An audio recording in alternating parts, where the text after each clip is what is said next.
Update এবাৰ ৰূপজ্যোতি কুৰ্মীয়ে গৌৰৱ গগৈ কটাক্ষ কৰা দেখিবলৈ পোৱা গৈছে যে গৌৰৱ গগৈ জিকা মানুহ নাছিল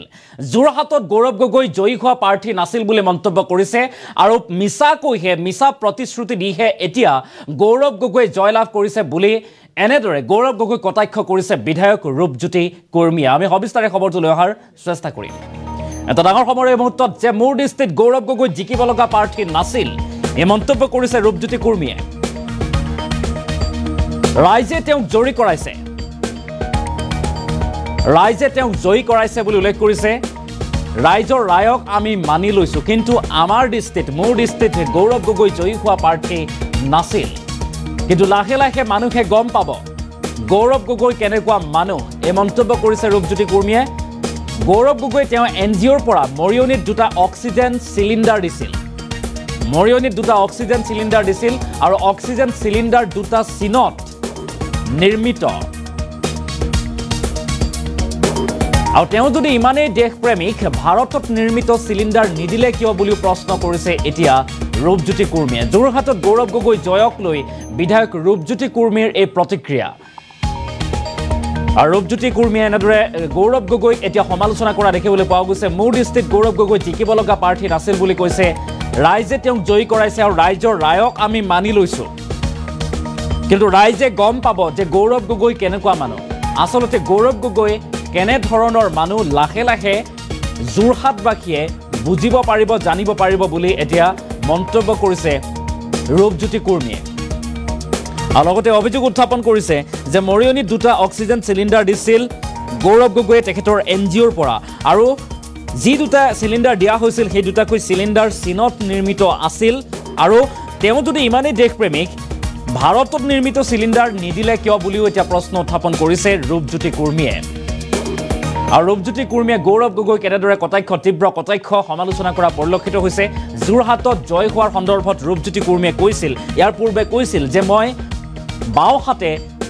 কেৰা আঙুলিয়ে লিখি দিছো যে গৌৰৱ গগৈ জয়ী হ'ব নোৱাৰে আৰু এনেকৈ মন্তব্য কৰিছিল ৰূপজ্যোতি কুৰ্মীয়ে কিন্তু তাৰ পাছত ৰূপজ্যোতি কুৰ্মী যি মন্তব্য আছিল তাৰ বিফল হ'ল কিন্তু তাৰ বিপৰীতে দেখিবলৈ পোৱা গ'ল যে গৌৰৱ গগৈ বিপুল ভোটত জয়লাভ কৰিলে আৰু জয়লাভ কৰাৰ পাছতে এতিয়া ৰূপজ্যোতি কুৰ্মীয়ে প্ৰতিক্ৰিয়া ব্যক্ত কৰিছে তেখেতে কৈছে যে ৰূপজ্যোতি কুৰ্মীৰ মতে গৌৰৱ গগৈ জয়ী হোৱা প্ৰাৰ্থী নাছিল গৌৰৱ গগৈ জিকিবলগীয়া প্ৰাৰ্থী নাছিল মোৰ দৃষ্টিত আৰু যোৰহাটবাসীয়ে গম পাব যে গৌৰৱ গগৈ কেনেধৰণৰ মানুহ মিছাকৈহে যে গৌৰৱ গগৈ জয়ী হৈছে এই কথা বুজিব পাৰিব যোৰহাটবাসীয়ে এনে এক মন্তব্য এতিয়া ৰূপজ্যোতি কুৰ্মীৰ মন্তব্য আমাৰ হাতত আছে আমি বিধায়ক ৰূপজ্যোতি কুৰ্মীৰ মন্তব্য আগবঢ়োৱাৰ চেষ্টা কৰিম বহুত ধন্যবাদ এইটোৱে কওঁ যে মোৰ দৃষ্টিত গৌৰৱ গগৈ জিকা প্ৰাৰ্থী হ'ব নালাগিছিল আৰু জিকিব নালাগিছিল কিন্তু ৰাইজে জনাদেশ দিছে তাক আমি আদৰণি জনাইছোঁ কিন্তু শেহতীয়াকৈ গৌৰৱ গগৈ সাংসদ তেওঁৰ ফাৰ্ম টু ফুড নামৰ এটা NGO আছে এই NGOৰ পৰা মইনী সমষ্টিত নিৰ্বাচনৰ পিছতে নিৰ্বাচনৰ নিয়ম বিধি উলংঘা কৰি তেখেতে দুটা অক্সিজেন কনচেন্ট্ৰেটৰ মেচিন দিছে তাকো চীনত নিৰ্মিত চাইনাত নিৰ্মিত যে প্ৰকৃত যদি তেওঁ ভাৰতীয় প্ৰকৃত যদি তেওঁ মন আছিলে ৰাইজক ভাল সামগ্ৰী দিয়া তেওঁ নিজে টকাৰে কিনি পেলাই দিব লাগিছিল বা তেওঁ বন্ধু বান্ধৱৰ কিনি NGO যিহেতু আছে তেওঁ বহুত ধনী মানুহবোৰ NGOত আছে জড়িত ফাৰ্ম টু ফুড সেই তাৰ পৰা সেই টকা ক্ৰয় কৰি দিব লাগিছিলে মই দুটা মেচিন দিলোঁ অক্সিজেন কনচেন্ট্ৰেটৰ 42,500 মোৰ পৰিল কিন্তু তেওঁ কি বস্তু সেইকাৰণে মই কৈছিলোঁ বাঁহতে মই আকৌ কৈছোঁ বাঁহতে মই লিখি দিছিলোঁ বা যে তেওঁ কেৰাঙুলিয়ে মই লিখি দিছিলোঁ যে যদি মানে তেওঁ হাৰিব বুলি আৰু তেওঁ প্ৰকৃত জিকা মানুহ হ'বই নালাগিছিল জিকিবই নালাগিছিল কাৰণ তেওঁৰ মানসিকতাটো এনেকুৱা এতিয়া ৰাইজে লাহে লাহে বুজিব কলিয়াবৰত কেলৈ নুঠিল আমিতো মৰিয়নি বিধায়ক মৰিয়নিতে উঠি আছোঁ বিভিন্ন ৰাজনৈতিক দলৰ পৰা উঠিছোঁ সময়ে সময়ে বা বিভিন্ন সময়ত বিভিন্ন প্ৰত্যাহ্বান সন্মুখীন হৈছোঁ নিজৰ মৰিয়নি হাৰিম জিকিম নিজৰ মৰিয়নি তেওঁ কলিয়াবৰৰ পৰা কেলৈ উঠিবলৈ সাহস নকৰিল কাৰণ 10 বছৰ তেওঁ বিফল হৈছিল তেওঁ জানে তেওঁ তাত কলিয়াবৰ যদি উঠাহেঁতেন তেওঁ বেয়াকৈ বিধ্বস্তভাৱে তেওঁ পৰাজয় বৰণ কৰিলেহেঁতেন সেইকাৰণে মই কৈছিলোঁ তেওঁ হাৰিব বুলি য'ৰ পৰা নুঠে কিন্তু কি কাৰণে যোৰহাট লোকসভাৰ ৰাইজে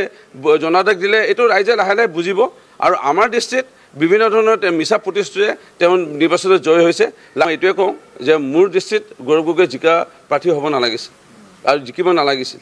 কিন্তু ৰাইজে জনাদেশ দিছে তাক আমি আদৰণি জনাইছোঁ কিন্তু শেহতীয়াকৈ গৌৰৱ গগৈ সাংসদ তেওঁৰ ফাৰ্ম টু ফুড নামৰ এটা NGO আছে। এই NGOৰ পৰা মইনী সমষ্টিত নিৰ্বাচনৰ পিছতে নিৰ্বাচনৰ নিয়ম বিধি উলংঘা কৰি তেখেতে দুটা অক্সিজেন কনচেন্ট্ৰেটৰ মেচিন দিছে, তাকো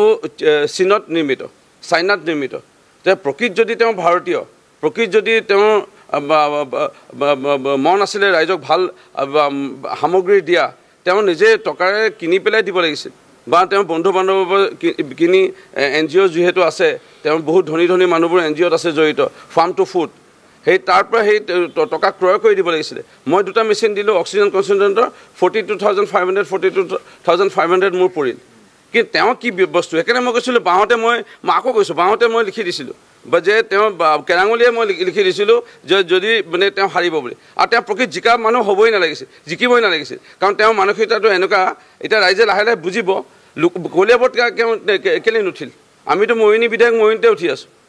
বিভিন্ন ৰাজনৈতিক দলৰ পৰা উঠিছোঁ সময়ে সময়ে, বা বিভিন্ন সময়ত বিভিন্ন প্ৰত্যাহ্বান সন্মুখীন হৈছোঁ। নিজৰ মৰিনী হাৰিম জিকিম নিজৰ মৰিনী। তেওঁ কলিয়াবৰৰ পৰা কেলৈ উঠিবলৈ সাহস নকৰিল, কাৰণ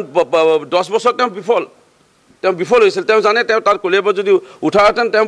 বেয়াকৈ বিধ্বস্তভাৱে তেওঁ পৰাজয় বৰণ কৰিলেহেঁতেন। সেইকাৰণে মই কৈছিলোঁ তেওঁ হাৰিব বুলি, য'ৰ পৰা নুঠে। কিন্তু কি কাৰণে যোৰহাট লোকসভাৰ ৰাইজে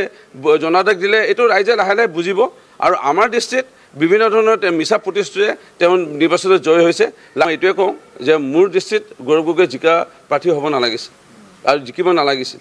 কিন্তু ৰাইজে জনাদেশ দিছে, তাক আমি আদৰণি জনাইছোঁ। কিন্তু শেহতীয়াকৈ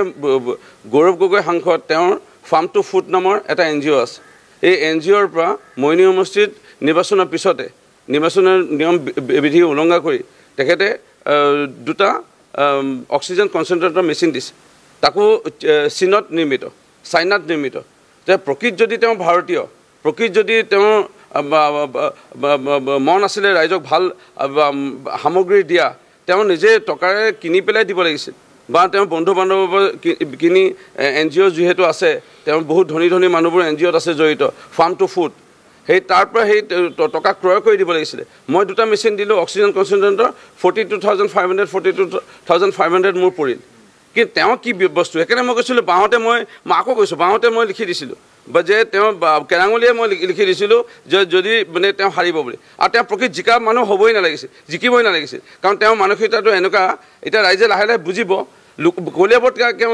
কেলৈ নুঠিল। আমিতো মৰিনী বিধায়ক মৰিনীতে উঠি আছোঁ,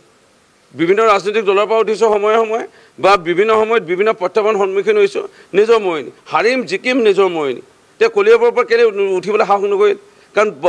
10 বছৰ তেওঁ বিফল হৈছিল। তেওঁ জানে তেওঁ তাত কলিয়াবৰত যদি উঠাহেঁতেন তেওঁ বেয়াকৈ বিধ্বস্তভাৱে তেওঁ পৰাজয় বৰণ কৰিলেহেঁতেন। সেইকাৰণে মই কৈছিলোঁ তেওঁ হাৰিব বুলি, য'ৰ পৰা নুঠে। কিন্তু কি কাৰণে যোৰহাট লোকসভাৰ ৰাইজে